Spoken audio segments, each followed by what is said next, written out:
So, paano mo isasama sa rides ang asawa o ang shota mo? Excited na ba? Excited? Ang kabado.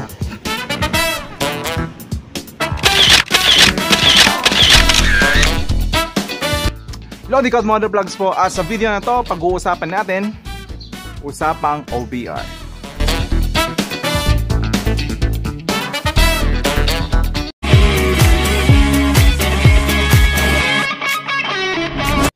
Tayo mga riders, therapy natin ang pagra-rides. Lalo na sa mga kumikita para sa pamilya.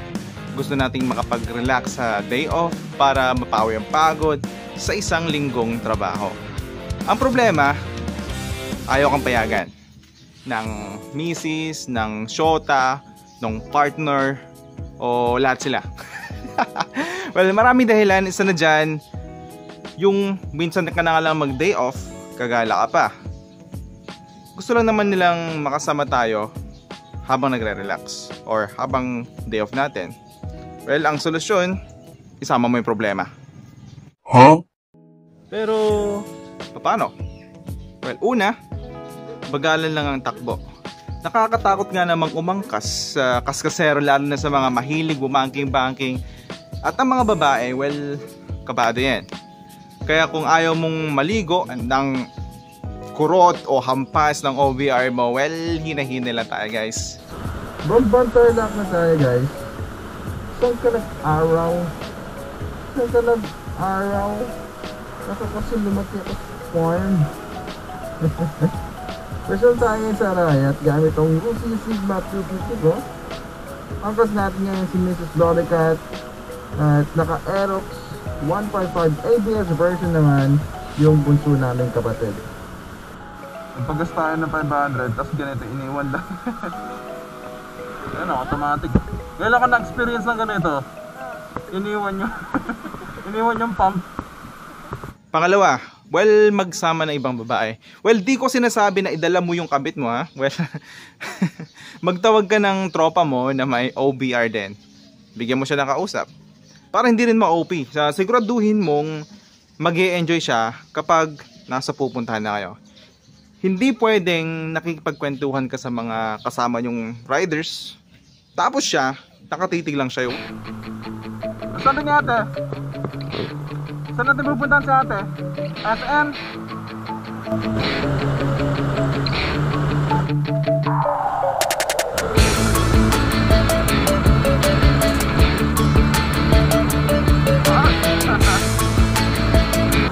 Pangatlo, well, pumunta sa mga lugar na okay lang para sa mga babae. Cafe, beach, resort, or magandang view. Iwas muna sa mga motor shows, iwas sa rides na kakain lang ng pares tapos uwi na. Iwas sa mga inuman lang ang dinayo. Mga ganun ba? Dapat, gusto rin ng OBR yung pupuntahan. Kung mag-e-enjoy ka, dapat, pati siya, mag-e-enjoy din. So guys, nandito na tayo. Cafe YTS, write your own story. Ito yung yung bunso namin, pinakamalaking tao sa pamilya. Kargada ng yan. Kargada 8.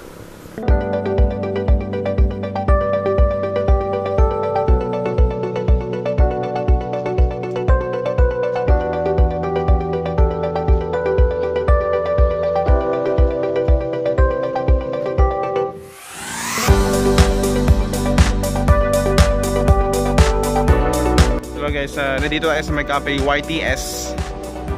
So ngayon nagkamali kami ng oras kasi well, inaasahan namin 7 AM open na sila, pero ngayon 11 pa pala sila mag-o-open. So nandito lang kami, picture lang kami muna ngayon, and then lipat kami ng pwesto sa ibang cafe o anong meron man dyan.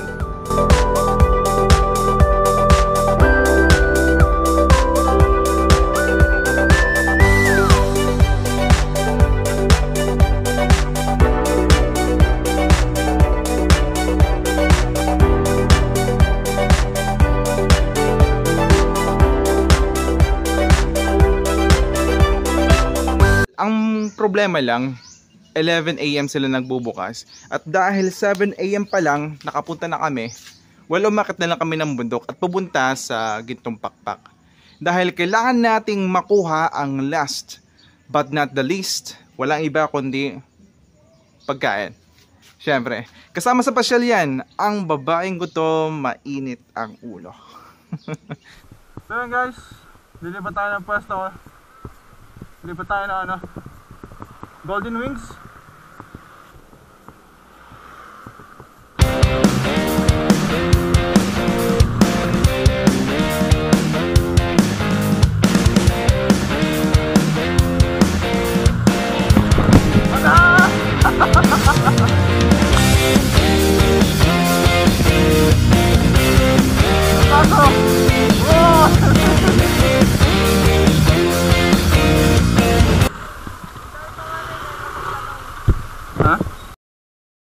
Huh?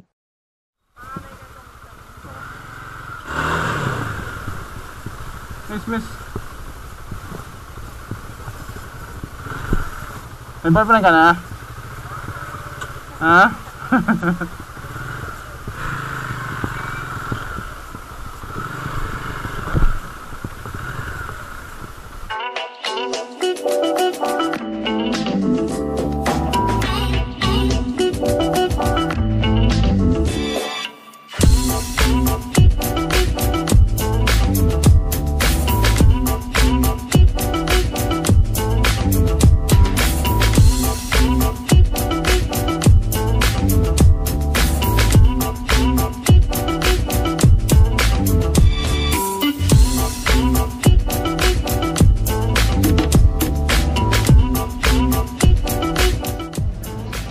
Mga kapatid ko yun, si Bunso yung naging taga-picture. Walang choice kasi bigyan ni ate yung cellphone.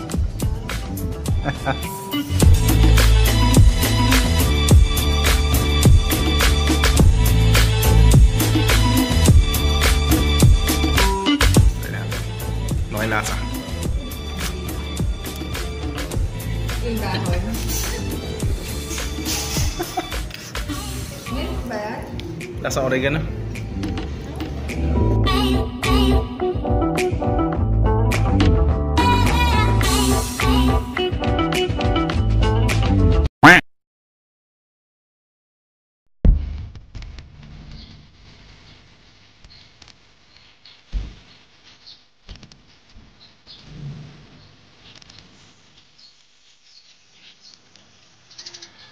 So yun guys, standby muna tayo dito sa may kubo dahil maambon.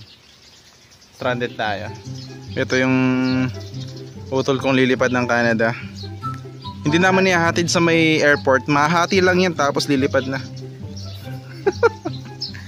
Kami dati ulam namin tig-isang itlog. Ito itlog to eh. Sagana sa pagkain to.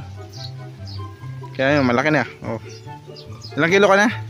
Ilang kilo ka na? Pwede nang ibenta. Ano lang. Ganun talaga pag ampon. Balayan nyo yung cafe. Diyan tayo kumakain kanina. Sa mga nagbabalak pamunta dito, pwede namang cafe lang yung puntahan nyo muna. Kasi parang resort talaga siya. Pero medyo pricey. Kung gusto maglipot-lipot, 150 yata yun nandun. Pero pag pupunta ka dito sa may cafe, punta ka lang dito sa may taas. Pero hindi, bawal ka na maglibot-libot na. Pero okay lang din naman yung view dito. So, check muna natin itong mga helmet natin. Ito yung gamit ko. Joker. Na Phoenix 2.0. So, meron siyang clear lens, meron siyang iridium lens. Clear lens yung gamit natin ngayon kasi hindi naman mainit. At ito yung kalaban. Zebra na may paniki. YM611. Batman edition. OA yung spoiler niya. At ito kay Sista Gile. At kay Mrs. Gile pa rin. Plain na pink. Ganda ng pagka-pink niya. Pag titignan mo siya dito, para siya may tenga. Yung mo nasabi maganda yung helmet ko. Ha? Ay, hindi ko pa nasabi. So, ayun yun. So, sabihin ko daw na maganda yung helmet niya. Ang ganda! Pag tinaas mo to, yan, double lens siya. Yung mga karami ng mga Gile. Meron siyang switch dito. Yan, bababa mo lang. Tapos So, hindi mo na kailangan ng magdoble ng magbaon ng iridium lens o kapalit na visor. Visor pala, lens ako ng lens. Bababa muna lang to. Same dito.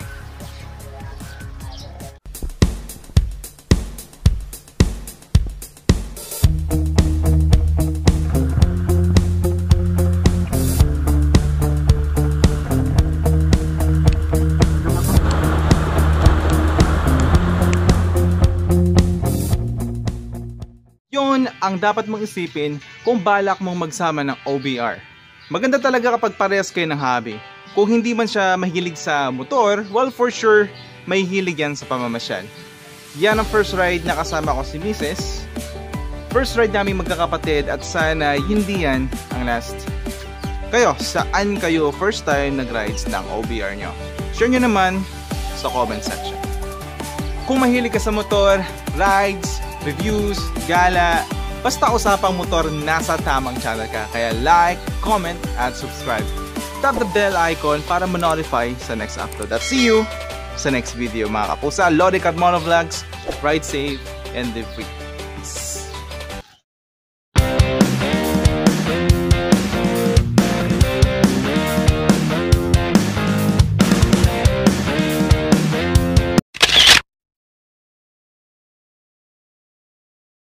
Huh?